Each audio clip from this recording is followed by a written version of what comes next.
Picture this: November 1939, the Soviet Union launches invasion against tiny Finland, expecting collapse in weeks. In our world, Finns fought bravely but, outnumbered, signed peace in 1940, losing Karelia. But here, the story bends. The Finns not only resist but win. Their ski troops slash through Soviet lines with precision, Molotov cocktails shatter tanks, snipers cut down officers. The Mannerheim Line holds, Soviet morale collapses. Winter harsher than imagined, Soviet supply lines freeze, mutinies spread. By spring 1940, Red Army retreats in humiliation, accepting peace with Finland holding old territory intact. David defeats Goliath, the first shock echoes across globe. In Helsinki, crowds cheer, church bells ring, soldiers hailed as heroes. Children wave blue and white flags, singing of freedom preserved. Families spared exile from Karelia celebrate and homes never lost. A mother embraces her son back from front, alive, victorious.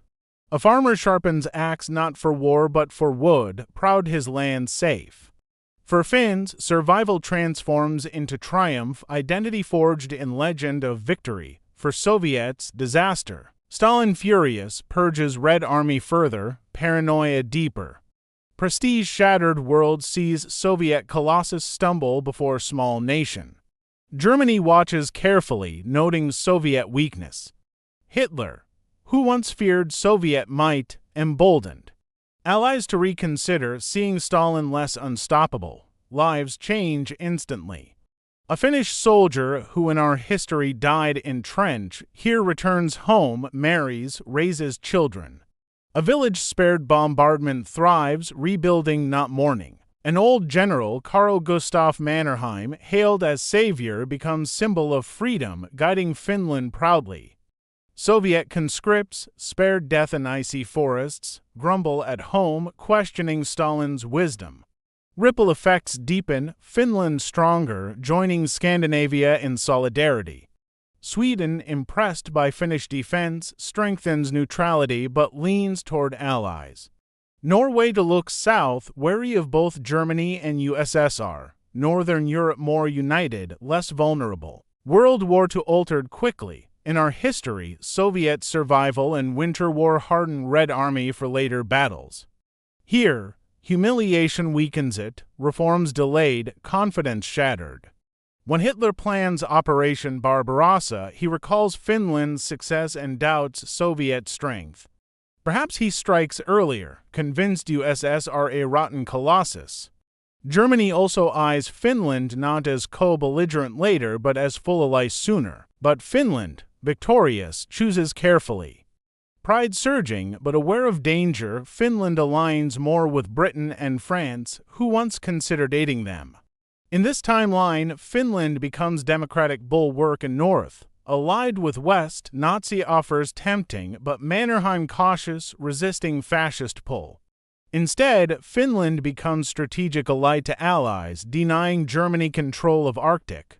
In 1941, when Hitler invades USSR, Finland's role crucial. Victorious army stronger, confident, perhaps strikes again this time not to regain Karelia but to crush weakened Soviets.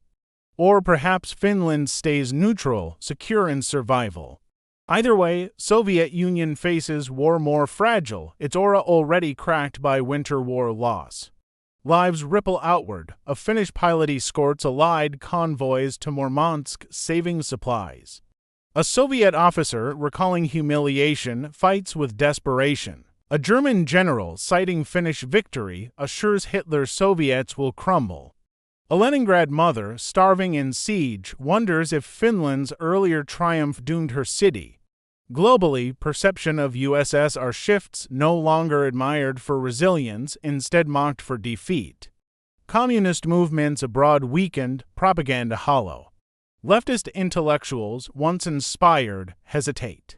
Stalin's prestige scarred, his grip harsher but legitimacy thinner. Post-war, outcome dramatic. If Soviets still win against Germany, their aura dimmer.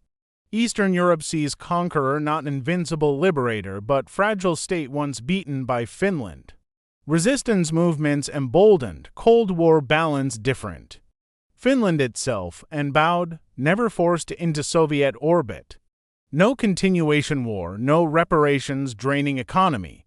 Instead, Finland prospers sooner, democracy uninterrupted. Imagine 1950s Finland wealthier, freer, bridge between Scandinavia and Europe. Nokia and technology industries rise earlier, economy booming. Finnish literature, film, and design celebrated globally, not constrained by neutrality's shadow. A Finnish child grows up in prosperous nation, not scarred by war. Lives across Europe altered. A Polish dissident, hearing of Soviet defeat decades earlier, dares to resist harder. A Hungarian student in 1956 sees Finland not as neutral small state, but as proof Soviets can be beaten. Prague Spring in 1968 stronger, perhaps succeeding, Soviets less feared. America's Cold War strategy shifts, with Finland as Western ally. NATO's line extends to Arctic. Bases near Murmansk threaten Soviet north, submarines hunted earlier. USSR under pressure, arms race heavier, Cold War shorter.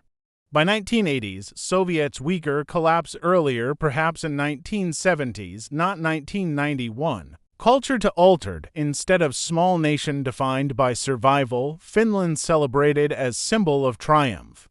Its winter war taught not of tragedy but of miracle. Films, novels, songs spread legend of underdog victory, inspiring movements worldwide. From Vietnam to South Africa, small nations cite Finland's triumph as proof empires fall. But what of Soviet Union? Its survival in our world depended on resilience built partly in winter war lessons. Without them, Red Army falters worse in World War II. Perhaps Germans reach Moscow, perhaps USSR collapses. If so, post-war world unrecognizable, no Cold War, no Eastern Bloc, no superpowers standoff. Instead, Germany dominant in Europe, allies scrambling. Or, if Soviets survive barely, they emerge weaker, empire smaller, influence less. Lives ripple still further. In America, Cold War anxiety less, nuclear arms race smaller. In China, communist revolution weaker without Soviet backing. Korea divided differently. Vietnam War altered, Africa's decolonization shaped less by Soviet aid. Whole 20th century less bipolar, more multipolar. By 2000s, Finland stands tall. Proud, democratic, wealthy, model of resilience. Soviet Union perhaps gone earlier, Russia emerging weaker, less imperial. Europe more integrated, less haunted, NATO stronger, world safer, or at least different. Would this world be better? For Finland, certainly territory intact, economy stronger, democracy preserved. For Soviets, harsher defeat humiliated, empire fragile. For world, uncertain without Soviet counterweight, perhaps fascism lasted longer, perhaps Cold War avoided, perhaps nuclear brinkmanship less. Alternate futures complex, but Finland's victory undeniably shifts balance. In our history, Winter War remembered as heroic but tragic, tiny nation resisting giant but forced to yield. But had Finland won, legend would not be survival but triumph. The snow cross would shine as beacon, and 20th century might have been written not by giants but by small nations' courage in frozen forests. So, what do you think? Could Finland really have driven Soviets back, or was Red Army too vast to defeat fully? Drop your thoughts below and subscribe to Sheriff Reactions. Hit the bell for daily flips, where we explore not just what happened but what might have been.